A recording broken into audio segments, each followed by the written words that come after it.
Hello everyone, Ron again, and in this video we're going to talk about setting up an FL Studio project. So check this out. There are several ways to think about it, and here's usually what I think about when I am setting up projects now. So you've got the mixer track, you got the channel rack, you got the playlist. So we're going to start by talking about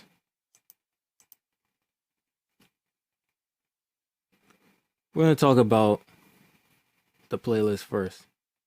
So obviously on the channel rack here, it shows whatever plugins you've instantiated, and you will notice that usually when you go all the way over, or if you click this plus, you have the option to pick whatever plugins, and these are called generators, that you want to add to the project. And generators are the things that are going to generate sound, and they're going to produce the sounds that you put into the song you make. So let's look at Citrus. Now you insert it, it opens up. Right here, it shows you the number of wherever it's going to go on the mixer tracks. So you can see that my voice is channel 2. You can see that channel 1 is already occupied by that instance of contact that has 25 in it. But if we click here, we should start thinking about organization when you set up a project from the beginning of it.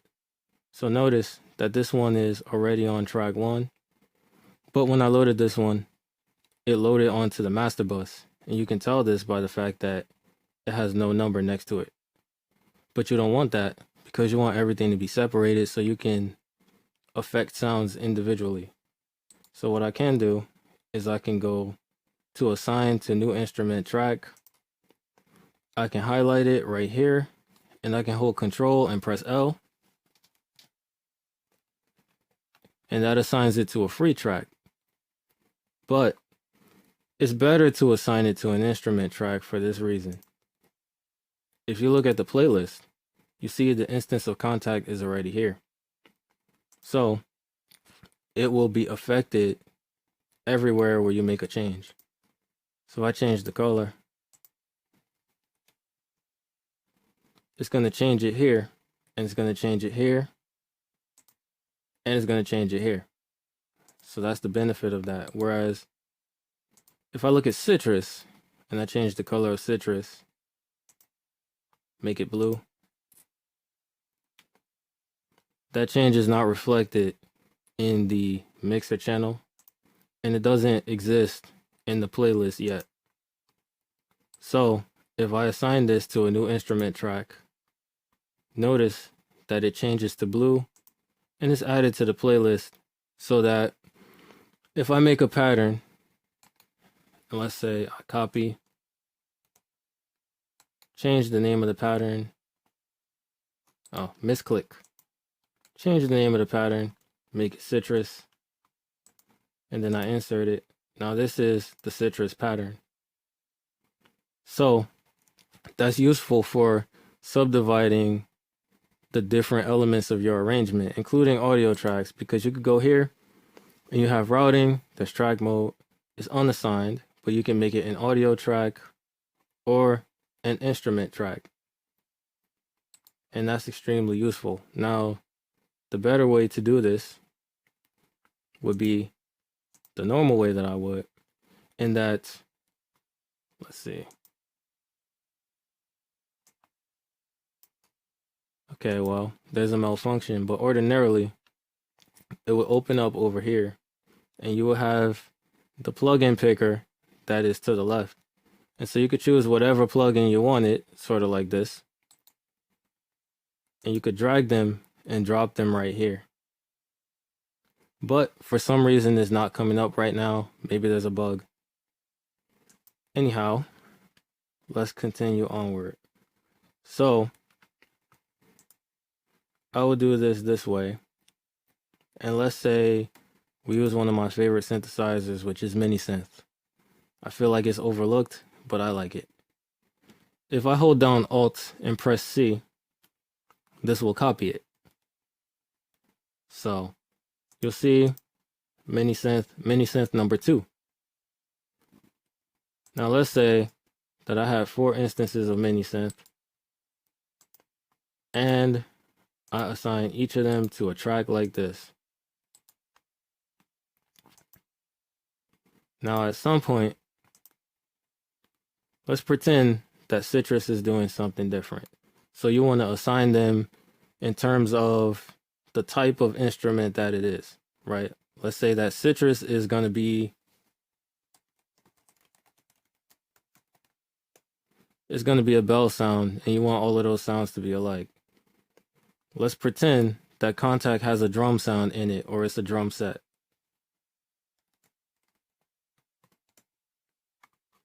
And that these mini synths are each going to be orchestral. So we'll put viola,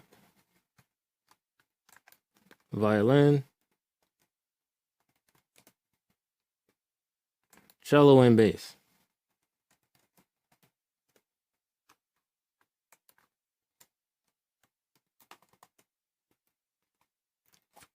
Now, you're organizing your project and you have to start thinking about what you're going to do at the end during the beginning.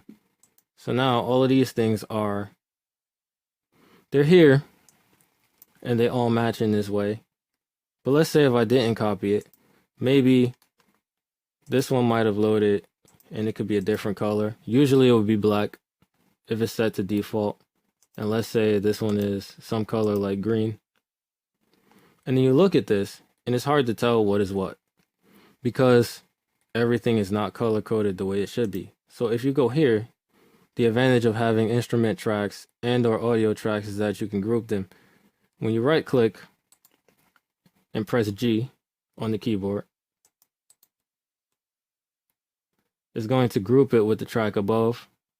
So you continue doing that, and I think of this as choosing one as a leader. If you hold down Shift and scroll, these will now move up and down as a group, and so will whatever patterns are in them. So now let's say the drums are going to be pink. This bell sound, let's say if I had chimes or whatever and I have like a bell section, maybe mallets, those are going to be independent. In fact, I could actually make it one. So let's look at one of the presets that I have created.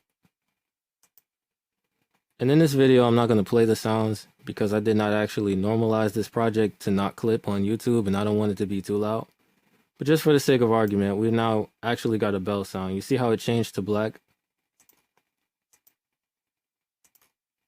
Perhaps I don't want it to be black. But if I group them, I'll show you.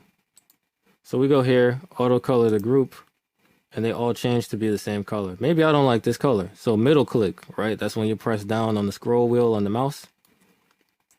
Go here, decide what color you want. Let's say this blue. Auto color the group. And now, when I go to the mixer track, they're all the same color. Now, I'm going to add a few more and pretend that we have a project that I'm really going to create. And maybe I will make something out of this. You never know. But for just right now, add an instance of Flex. Go down to favorites and Celeste. That's one of my favorites. It's really a bell sound. Assign it to a new track. You see it appears here and it appears here. Now scroll it up. Right click, press G, they're grouped together. But what if I want this to be a different color, right? And I want it to be red. So I want to color these. And we'll say for the sake of argument that the drums are all inside of one contact instance because that is possible. You can see I can uninstantiate, if that's a word.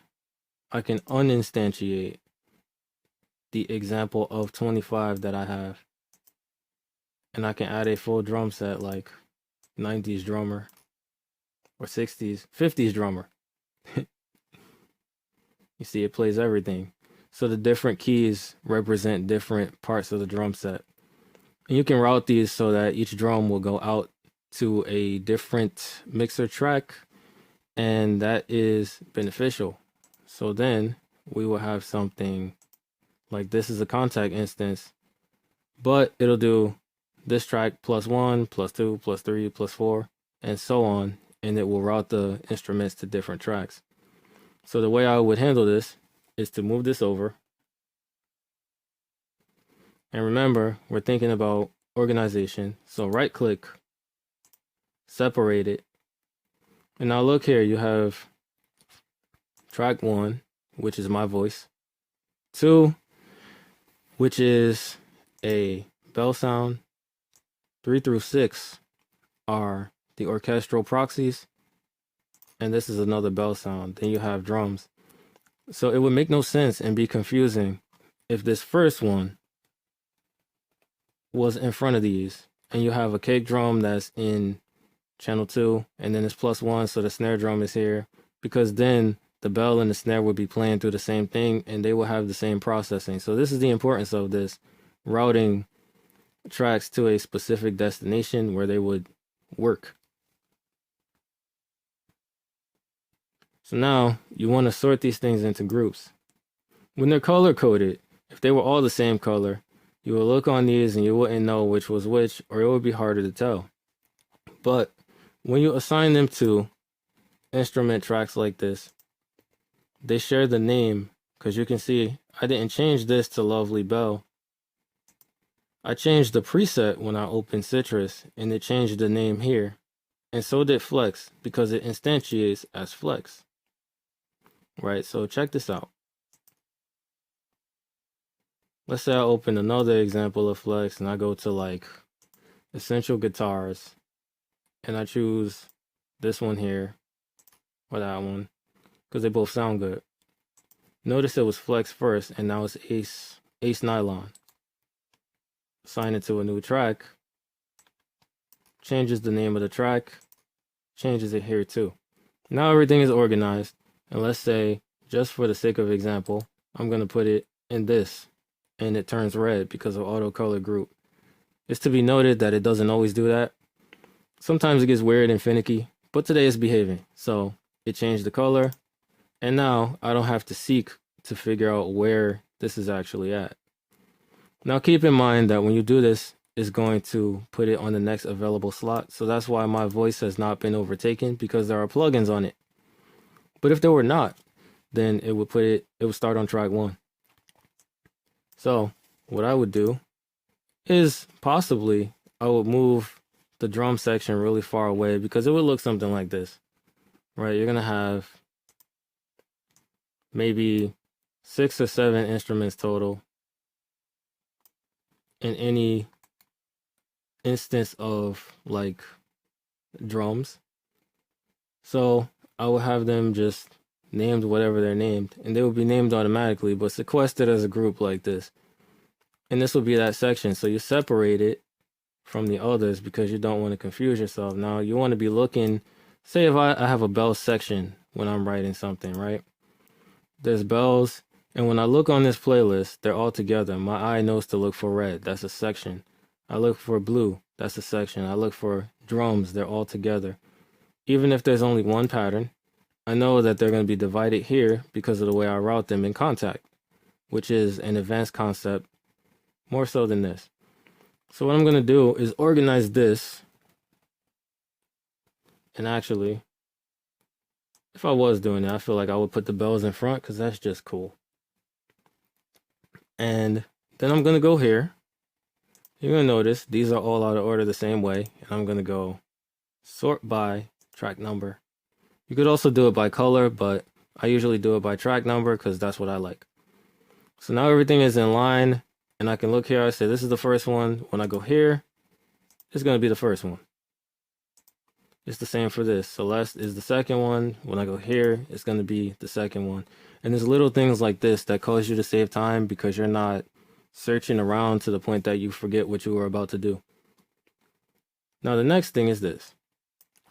If I highlight these, I can affect them all at the same time. So let's use my voice as the first example of what I'm about to say. Because what I have is routing, color, docking. Right now, if you right click on any mixer track, there's a bunch of options. And if you go down, it says dock to left, middle, or right.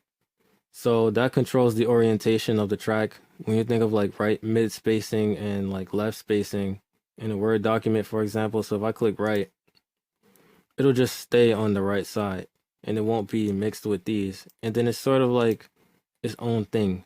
It's separated, so it doesn't cause you to look at it and even consider that it's one of these. Now, literally, this one's the first track that's over there. And it's the first track here.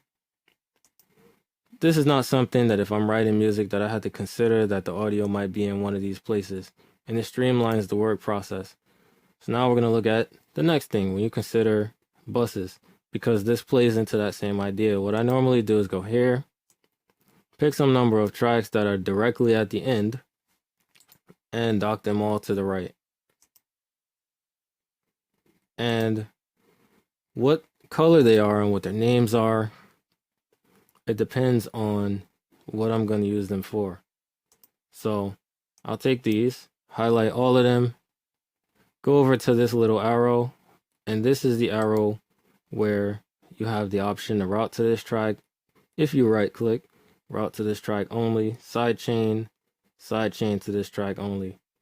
But we're not going to be clicking those because this is about making a bus right now. So you should make a bus for all your instruments.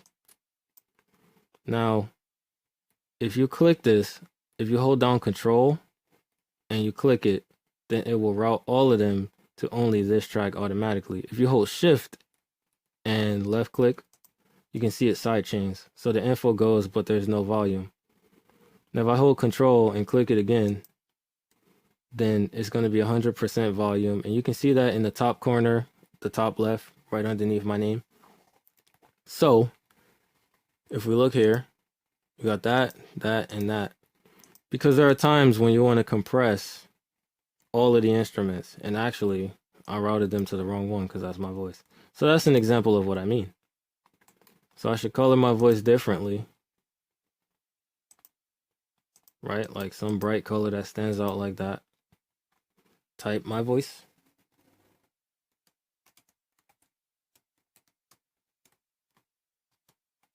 Wow. Can't type today.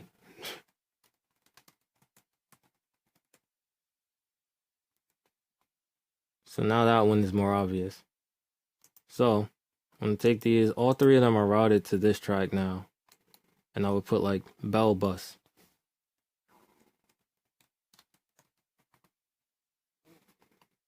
Change the color of it to probably the same color that they are, because it will guide your eye. Do the same thing with these right here. Change this to orchestra bus. Make them the same color. And the same thing would follow logically for the drums.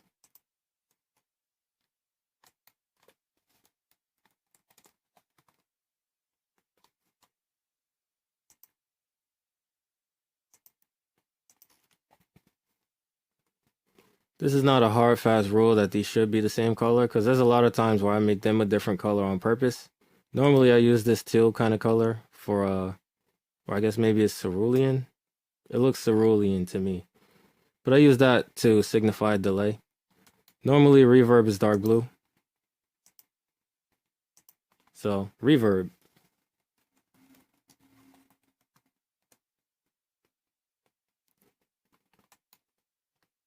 Copy.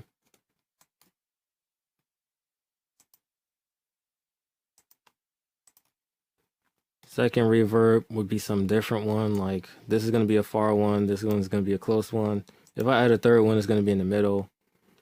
Drum bus, orchestra bus, bell bus. Now why? Why do you need a bus? Because you do things to the individual instruments, but then you consider them in mass as a unit. So you may compress the entire bus, like the mix bus, if one of them is, say, doing something that's like too much. Like if you lower these faders like this, but you can't quite get it to the way you want it to sound, and you want to equalize everything so it sounds correct, that's what's meant by adding glue. And it's really useful when you do multi-band compression, and Maximus is like awesome for that. Same thing with these, with all of them, because you might want to compress the drum bus, and you also might want to EQ it. That's what I do a lot. And if you want to hear if there are resonances in the reverb, which is another thing, because you could have mud and not know where it's coming from. It could come from the reverb. Once you've added one here, it's going to be at 100%. But if you just add every track individually, which you could do, like you go here, and along the way, I would add the amount that I want. So you wouldn't see everything at 100%, because I want some things to be closer. So like if this is the closest instrument, it's going to have less reverb. This one might have something like this. This one might have more. This one might be like in the middle, somewhere around the same thing as that one. And then I'll turn this down because maybe there's too much reverb in general.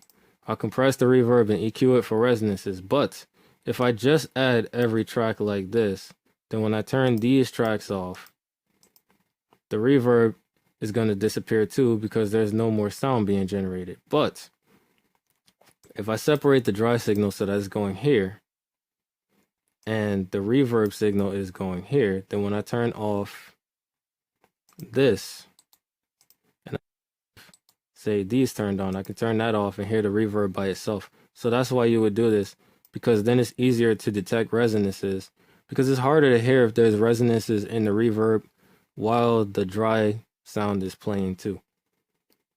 And you can look at it and compress it basically. Or Fruity Limiter and Maximus have visual displays that are actually very good, especially if you look in the manual. So those are some things to consider. Let me see, did I write anything else? Nope, that's basically it. And it saves a lot of time to learn the shortcuts like these, especially keyboard shortcuts and middle clicking. If you have an actual mouse and you click in the middle. Another useful tidbit is what happens when you scroll in a certain place. So if you are just here and you scroll, it goes up and down. But let's say if you hold control here and you scroll, it zooms in. So let's say you're zoomed in, you go up here onto the scroll bar and you scroll and it goes right and left. If you scroll with the scroll wheel while you're here, it zooms in or out. So these are things to know. If you hold down Alt and you scroll, it zooms vertically. Control zooms horizontally, as I said. But you can zoom horizontally by going to like where the measures are written in the playlist, like where they're signified, the 1, 2, 3, 4, those are bars. If you scroll there, it zooms. And so the goal of this video was to just save you time while you're setting up a project, because it's important to think about what you're going to do later in that project. And you want to start thinking about that from the beginning. You know, you're like, all right, if I picked all these sounds, then when I come back here, if I don't work on this project for a while because I get hindered by like something else, then it's going to be easier to pick up where I left off because things are so streamlined. And I just have basically left myself visual cues. I'm like, yo, I did all this, and that's all pink, and then it's pink here, and then this is like cerulean, and then that is too, and these are red, so they all just go together. This is something special. That's why it's a unique color that nothing else is. These are reverb because that's my thing. That's what would go there. And probably something like this would be delay. Some light blue color or light green like that. because I think of like Fruity Delay 3. Yeah. And you would be considering all these things at the beginning, so you don't have to think about them later. You don't have to figure out like, oh, I left off. Also, another useful thing is to, because I just thought about it, you can go to the Fruity Notebook, go to more plugins. When you have a lot, it takes a while to load the list. I have like all of Complete Control 13 Collector's Edition is like ridiculous, and the Isotope stuff. If you type in notes, Fruity Notebooks come in.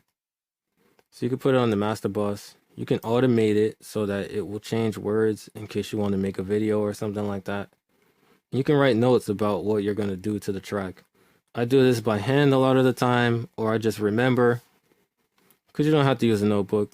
What I'll do sometimes is I'll do something like this, right? Let's say I know I need to EQ something, so I leave an EQ open. So when I open it, I'm like, oh, okay, I need to EQ. And then I'll highlight this section. And it will only play this when I press play. So I know I need to EQ that section. And I'll close this, and I'll have this just by itself. These are little things that make you pick up where you left off. And obviously you see that this is the master bus. So if I open this and I see this, I'm like, oh, okay, the last thing I was going to do was to EQ the master bus. It's about helping yourself to stay in a continual workflow that is efficient. And it's going to save you a lot of time in every single project when you decide to do this. Because you can even make this, you can save it as a template. You can save it as a project, right? Save or save as. It'll ask you, if you save a new version and you've already named something, it's going to give it the same name and put like a number 2. So if I name this Untitled, and then I hit save new version after I saved it as Untitled, it will save it as Untitled 2. But I'm not going to do that. You can, you can play around with that yourself. It is useful at some points when you want to keep the original project, but see if you can improve on it because you learned something new. This is something that I've done over time, and it has been fruitful for me. So templates, things like that. If you go here, there's a lot of templates they offer.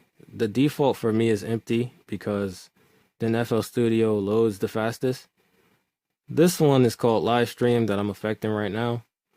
Master template is for mastering. Neutron is something different that I kind of never really used.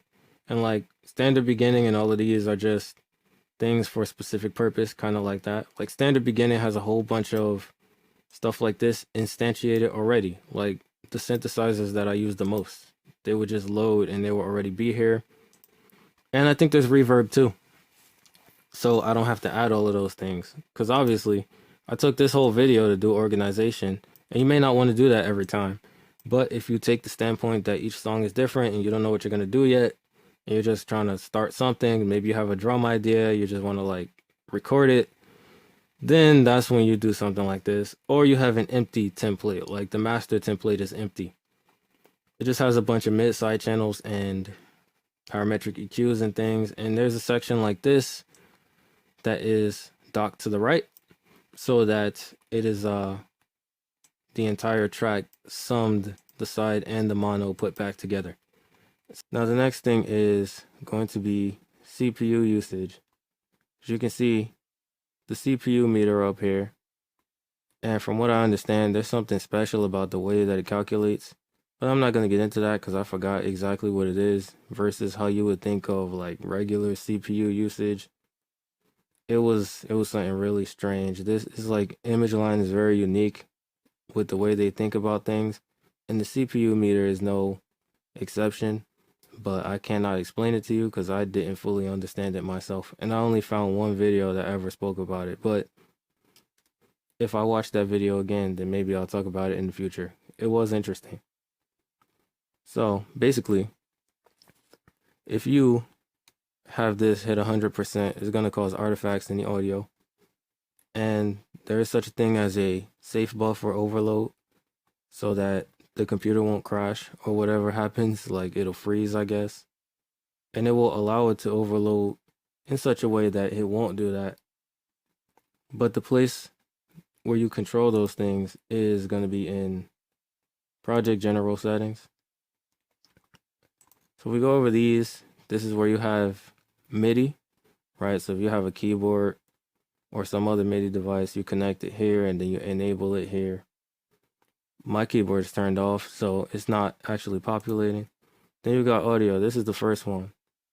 So buffer length is the amount of time, basically, when the computer, I think, when it's refreshing to check real time for how the audio is like happening.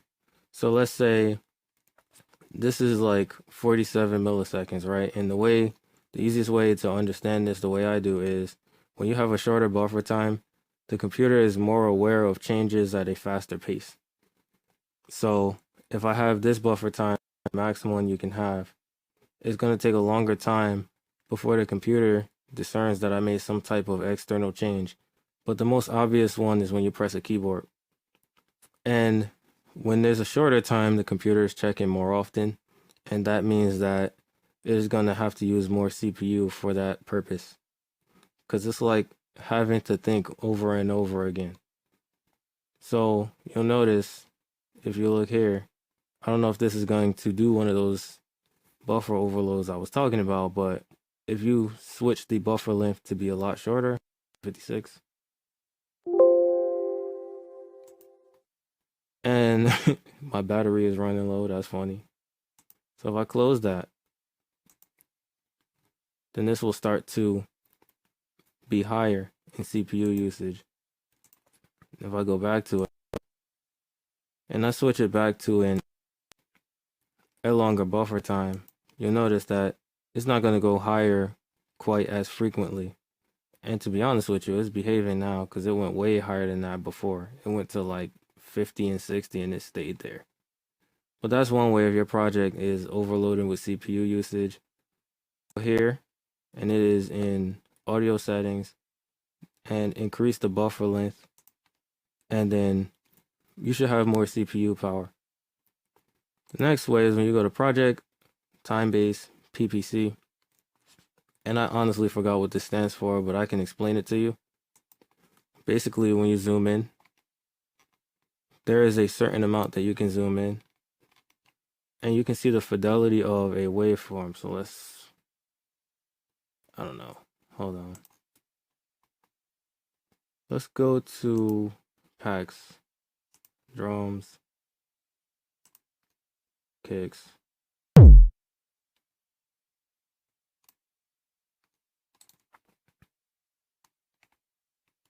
It did not add it because that's an instrument track. So if I zoom in, I can see a certain amount of the waveform, but I can't see the full waveform. What PPC does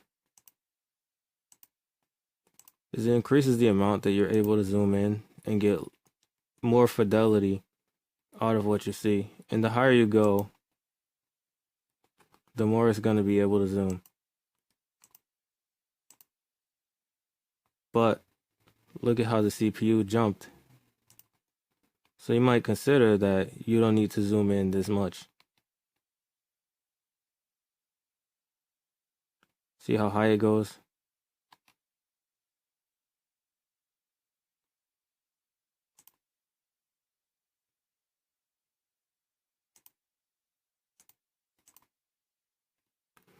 If you reduce it, it warns you that there's no undo, but like that's fine. I've never heard a real significant change in that. It's just an amount of zoom that you're going to see.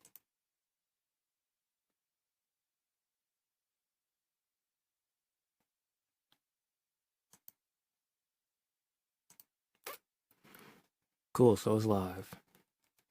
Hello everyone, Ron again. And in this video, we're going to continue from where I was at in the last video. Now what I was doing and what I have been doing for the past few videos is just giving project tips about setting up in FL Studio.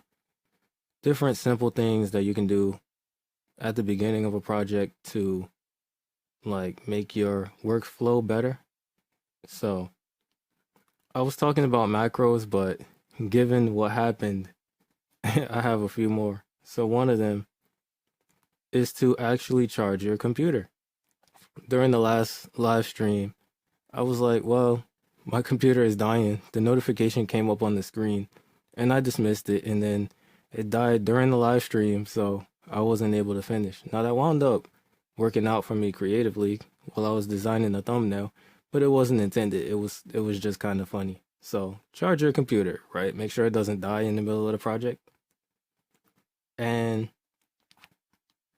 there are some other ones that I was considering too that I wasn't going to mention, but I guess now I will. I use my cell phone, at least I have been for these few videos. Normally I use a tablet, but it's good to use some device. Like I explained, that here you have Fruity Notebook too, but I don't like to type because, I feel like it's easier to write sometimes or to just swipe something into a phone. So I've been using my cell phone, and it has like the S Pen. It's an Android Galaxy Note 9. So I have it on Do Not Disturb so people can't call me and intrude upon this time. And hopefully nobody just walks in the room. That's another thing you should do. Tell people you're working on something. But I didn't do that. My family scattered through the house doing various things. So, God is with us.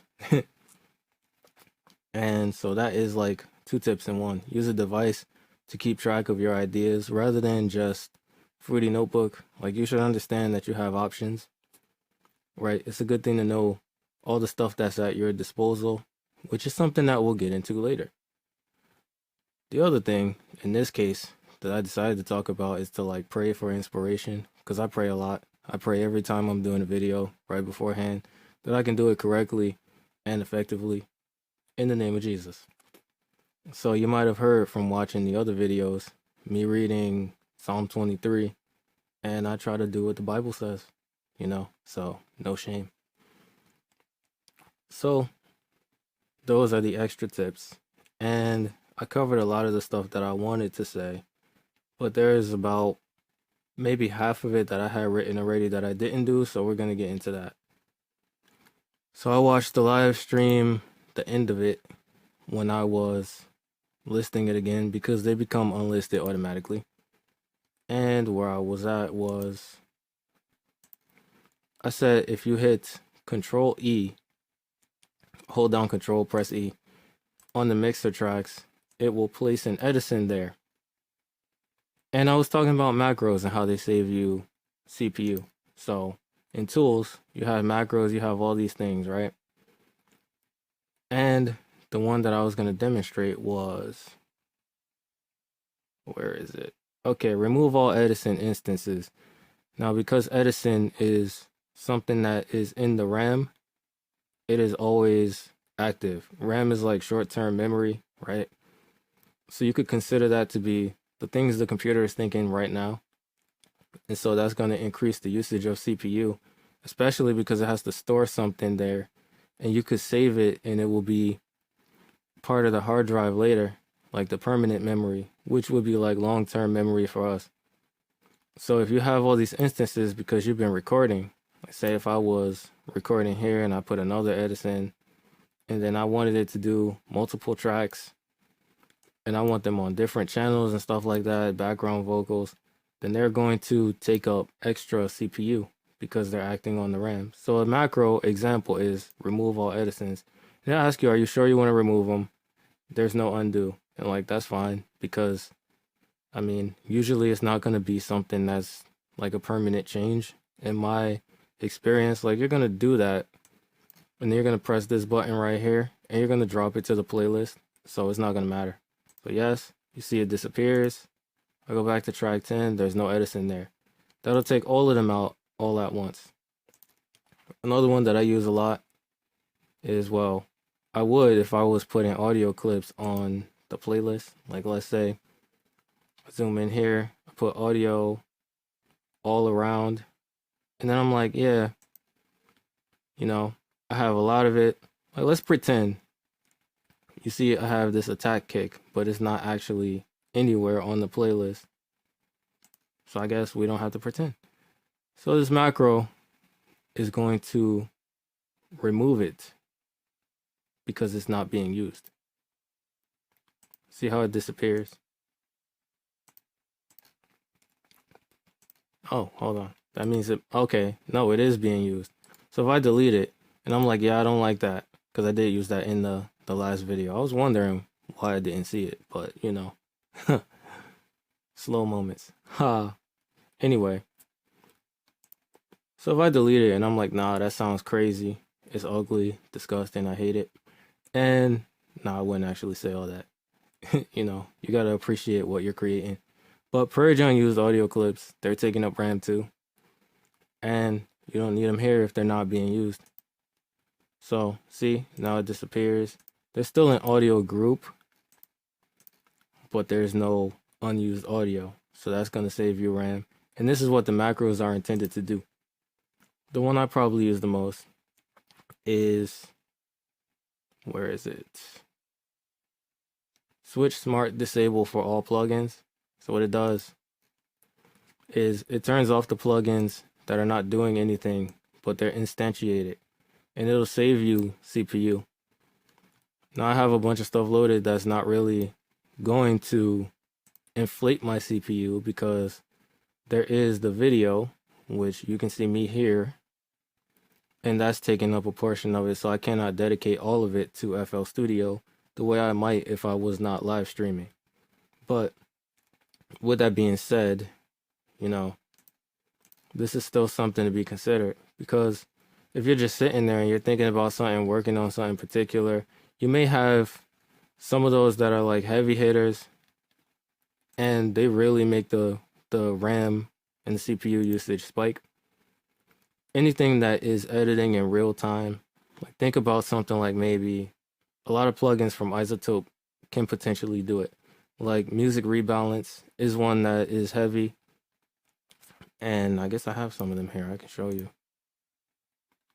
Right, a lot of the things from RX 7 or 8, if they do something complicated, they can consume a lot of RAM and a lot of CPU. So you think of something like that, like Music Rebalance. I don't think it's actually here. I know it's in Ozone, and you see here Ozone 9.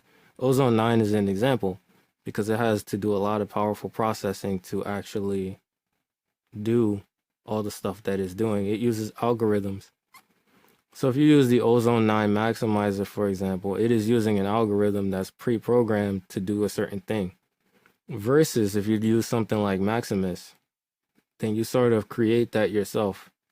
And that's what I like about it. So you can see I can put a Maximus here, and it's really not doing much of anything. Now, Maximus can cause the same thing to happen because it has this look-ahead delay time. So if you increase that, it's going to make it so that the actual sound is delayed, and Maximus can look ahead to try to prevent clipping and stuff of that nature. And if you turn it off, apparently it won't sound as good. That's what it says in the manual. And, you know, and I've seen that in videos too. So that makes sense. You know, you would allow CPU to be boosted for that reason, because maybe you're mastering, or maybe you have something that's like drums and you want to make it sound cohesive, because that's what glue means in compression. It means everything sounds like it is balanced and in the same place, rather than like you have a kick drum that sounds like it is right in front of you, and you have cymbals that sound like they're next door. You know, if they were in front of you too, like they're a house away and the kick drum is like right in your front yard, that'd be crazy. The cymbals are across the street. You'd be like, how is this drum set even being played? Like what? But anyway, so those are macros. Those are the things that they help you to save CPU, and they do like wide parameter sweeps, I guess you call it. Maybe that doesn't sound right, but they affect things in mass, and they do it simply with just one click. That's kind of what you want. What else do I have written here? I already said use your cell phone. I'm using my cell phone to keep track of what I want to say. Okay. So another thing that's going to save you CPU usage is, let's go here, 3D parametric EQ. Now you can see, it seems to me at least, that this started to spike just ever so slightly when I open this up. Because the more things you have on the interface, the more CPU they're going to use. And this is just something I've noticed. People don't usually talk about it. But when I open up the mixer track, see it starts hitting the 20s. Because it's doing all this graphical processing too. And so there's going to be more CPU that's used. The more video data or like graphical interface information that's being created that the computer has to do all at once. So that's something to consider as well. A lot of times I will have a project, like there was this one beat I was making, I had the whole master bus consumed because I was basically using Ozone 9, but I was using it in such a way I was using each module separately. So I'm like, you know, Ozone Dynamic EQ, Ozone EQ, Dynamics, which is the compressor. The maximizer's at the end. It's over here, where is it? FX Analyzer. I use Span a lot. Sometimes I use Insight because they show you how loud something is and you're going for commercial volume. Usually LUFS, because a lot of the time you're mastering for a streaming service and you don't want it to clip when it gets to Spotify or like Apple Music and sound crazy, because there's already enough going on when it is switched to a lossy codec like MP3. So you're thinking about all that stuff down the road, and you got like FX mastering here. It has Ozone 8, you know? So you're considering all these things, and these plugins are each doing stuff in real time because the audio is playing. And it's not like RX. Like if you have the standalone RX, it'll make the change and then stop processing and just leave it that way, and you can go back. But FL Studio and DAWs tend to be in real time. So that's something to be considered. And I would load this project, and I actually started redoing it, that beat. And now the CPU is around here, but I would turn it on, and it uses like heavy hitters from Native Instruments too, because if you look here, it's not just these things that are processing in real time that use a lot of CPU. If I go to generators and I go down, you have contact, complete control, because it's connecting to the piano, I suppose. Like I have the complete control keyboard and everything is mapped, and I like that. But it uses a lot of CPU if you use a bigger sample library like orchestral stuff, because you got to understand that they have like articulations. So like you have legato, which is something smooth, it's played smoothly and it transitions in a smooth fashion. And you have staccato, which is like bump, bump, bump, bump. Staccatissimo, which is even shorter. You got stuff like mercato and a whole bunch of different articulations. So when they're recording these, they have professional players being recorded playing each note. And these things load with all these notes. So they take up a lot of the, I can't remember what it's called. It's escaping me. That would be, I think, RAM. Yeah. So it will use like, say, it'll go from 1542. Yeah, that is RAM. Which is 1,000 megabytes is 1 gigabyte. So that's using 1 gig of RAM. The computer has 16. So this is just doing 1 gig of RAM by itself. Now I could go to 16 without the CPU topping out, but it's not always the case that that's going to happen, because there's something that's so like crazy and powerful, and it's doing this thing from this. So it's got to switch between the massive amount of samples. That's why Native Instruments, when you buy their stuff, there is so much data that you have to download, because they have samples of every note a lot of the time. So that's to be considered when you're doing all these things. And I would find myself opening this project and it immediately goes to like 98%.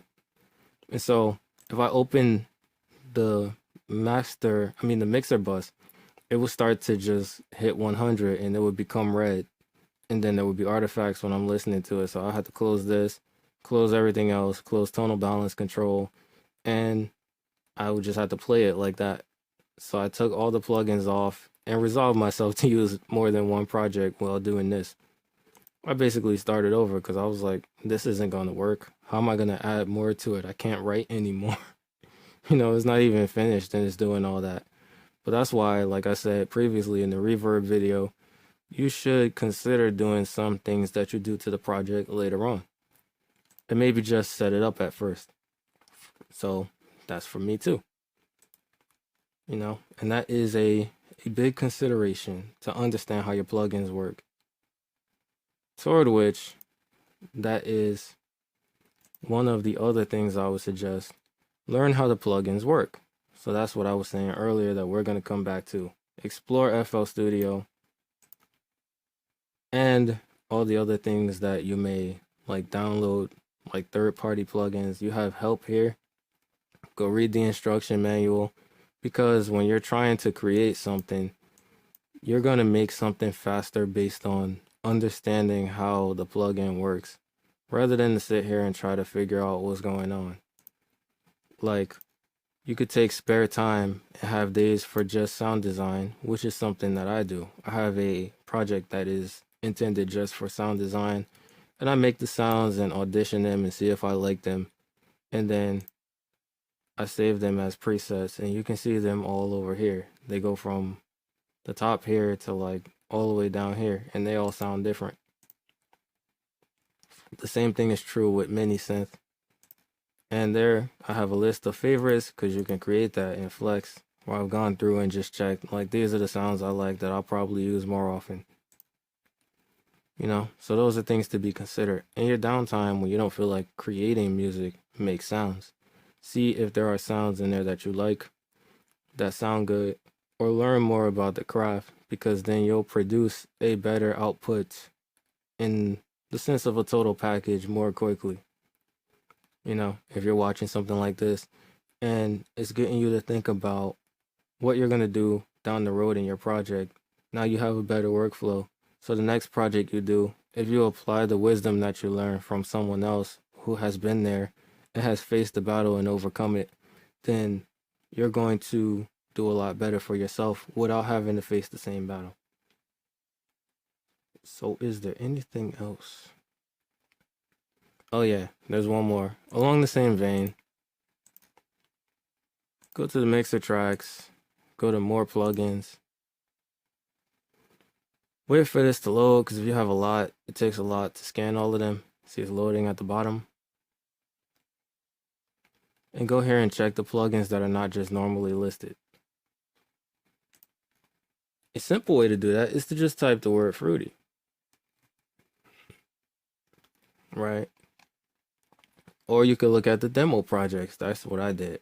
Because you have something like, where is it? Fruity Free Filter, which you wouldn't know is there unless you go searching. And especially, there's a bunch of filters. Fruity Free Filter, Fruity Filter. But if you go to the filter section, it's got the low filter. And I guess a lot of the time you're going to use parametric EQ too. EQO is cool.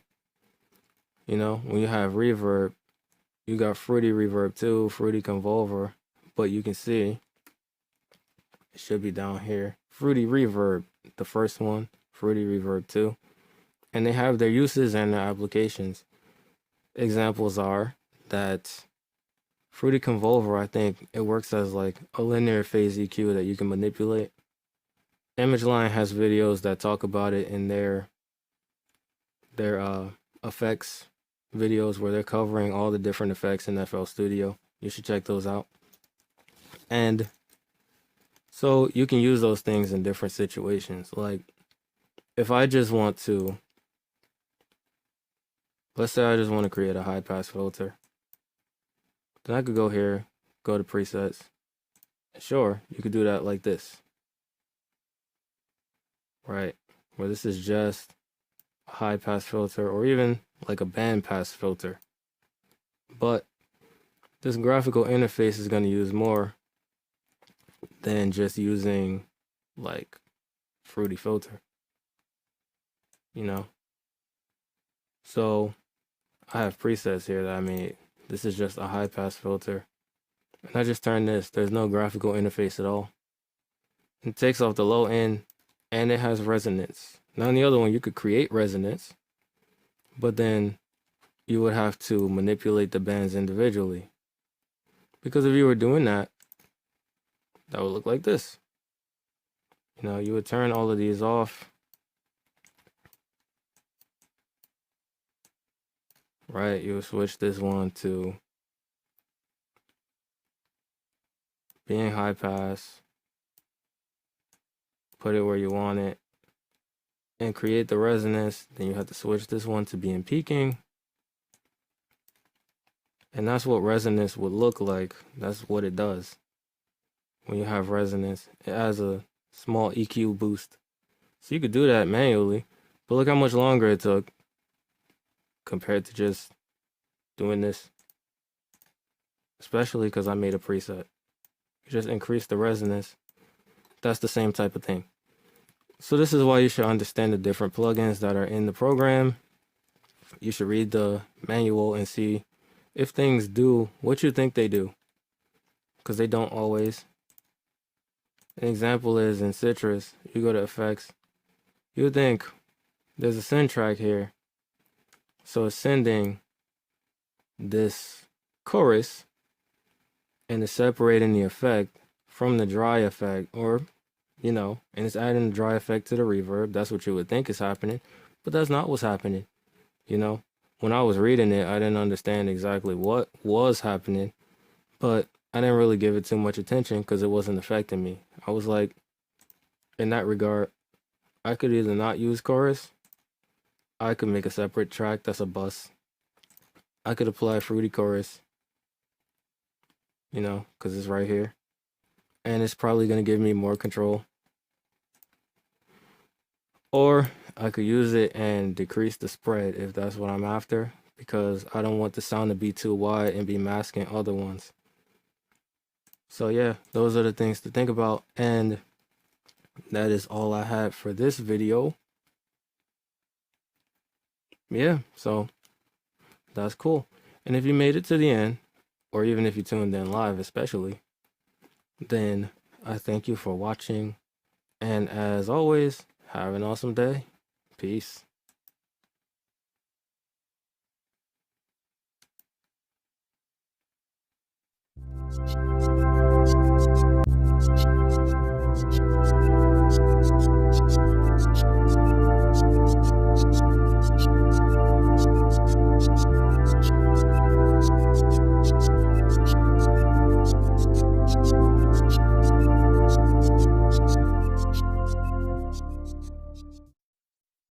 Hello everyone, Ron again.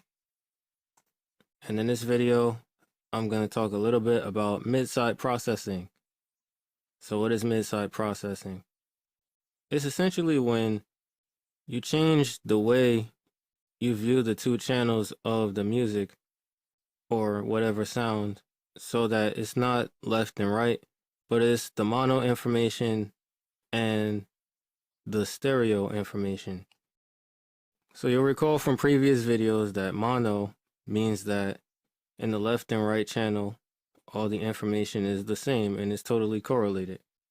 Stereo means that the left and right channels have unique information respectively. What mid-side processing does is that it allows you to either edit all the information that is correlated or in mono, which we will perceive to be in the center, or it will allow you to edit all the information that is uncorrelated, which amounts to being stereo simply because it's not mono.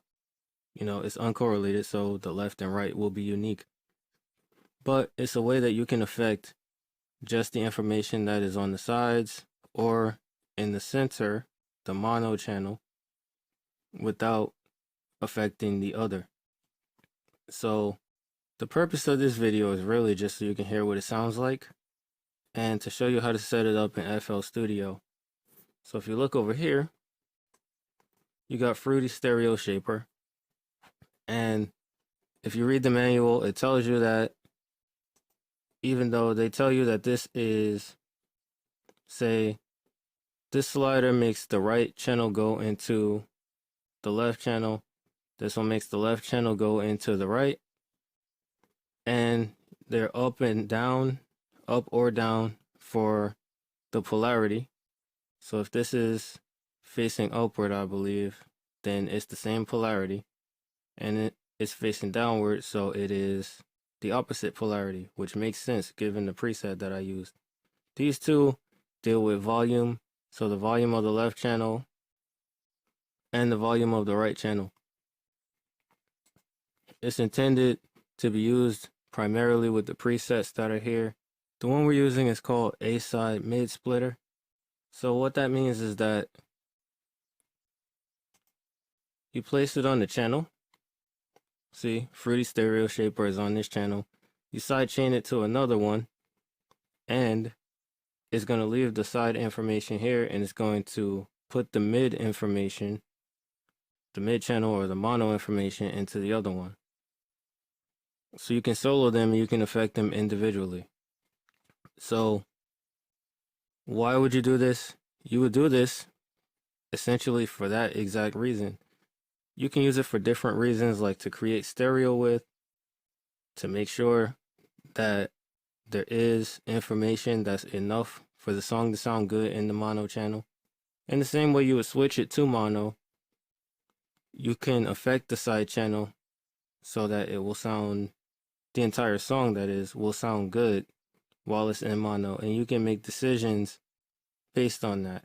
I'm not going to really demonstrate any in this video. This is just a brief intro, but I just want you to hear the difference of what it sounds like. So I recommend headphones for this video, and I'll also apply the vector scope so you can see. So here is the entire song, or well, audio sample of the intro to these videos.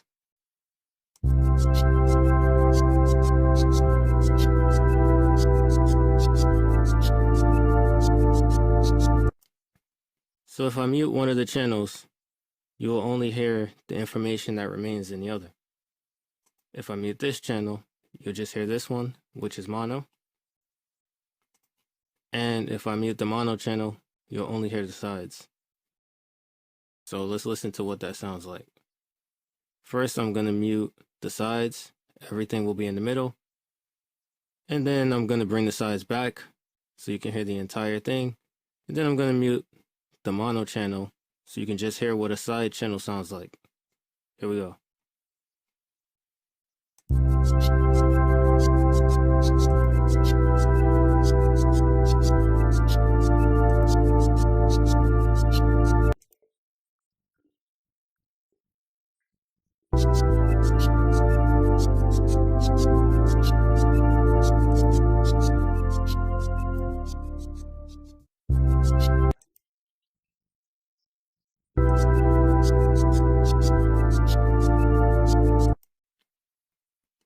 In later videos explaining mid-side processing, I will be looking at some of the things that you can do. But before I wrap this video up, let's look at the vector scope. And you're just going to notice that if I mute the mono channel or the mid channel, and I only play the side channel, you can see this is my voice right here. It's totally mono. But if I play the side channel, it will register as being just on the left and right, totally horizontal, -1, uncorrelated, and it will disappear in mono. So this is one of the things that you should consider while you're mixing any sound. Here's going to be an example of that, but with the entire mix.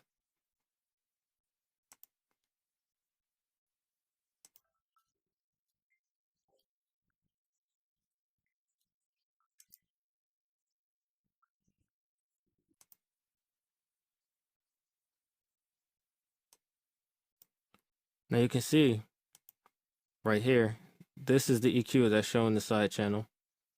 This one is showing the mid channel. Only the side channel is playing. The mid channel is muted. And you can see that the side channel is playing, but there's no sound because it's in mono. This is just to show you how much of your mix can actually disappear if you don't apply this topic. So that's why I stress it so much.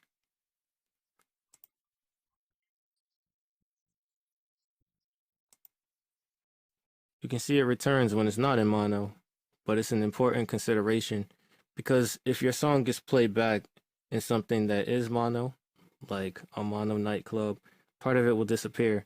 So you want to check mid side and make sure that that does not happen, you know? And so that is the purpose of me going over mono so extensively.